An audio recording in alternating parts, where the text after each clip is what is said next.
the comment about is this the death of active management?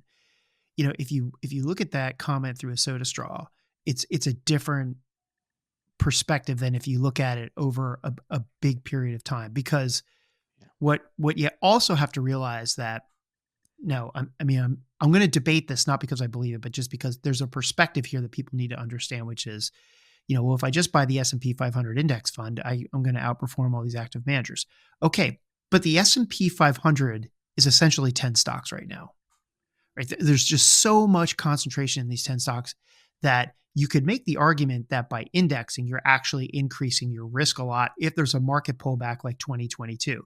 So there is a balancing act here a little bit. And I think if people are interested in active management, you have to be assessing how do they manage risk in a down market and how do they manage their concentration risk across the basket of securities that they own as another input to just performance. Because, and I'm making up a scenario, but it will make sense, which is if you were one of those 1,300 plus large blend managers and your average return was 21%, you still had a 21% return when the S&P 500 had 25% return that year.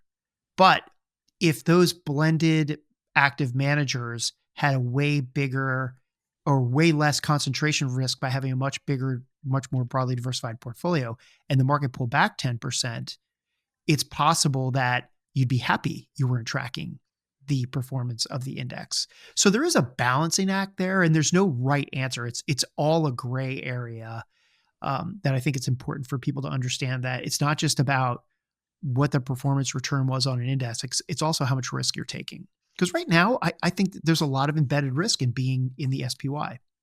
But I couldn't agree, and very well said, because Dave, I talked about that 15-year return, right? That's being Mhm. invested for 15 years. Right. That means you have to get through years like 2020 and 2022. And I know 2020 ended up being positive, but there's volatility that you have to be able to withstand to even get that. And that's where kind of, I think, active management, like you said, the risk management piece goes very undervalued than Right. just pure performance and keeping people invested. If Yeah. you sold out of the SPY in 2022 and it was down 35%, your returns are going to look a lot worse in those kind of situations if Right. you never And got back in. I'm going to introduce a term here because I'm making it up on the fly, but there's active management and then there's active advice, right? So Yeah. if you look at the 15-year time horizon, I will guarantee you that over 15 years, a majority of people who are index fund owners are going to look at a pullback in the S&P 500 of 20 or 30% and say, I can't take this bleeding anymore. I'm selling everything and going to cash.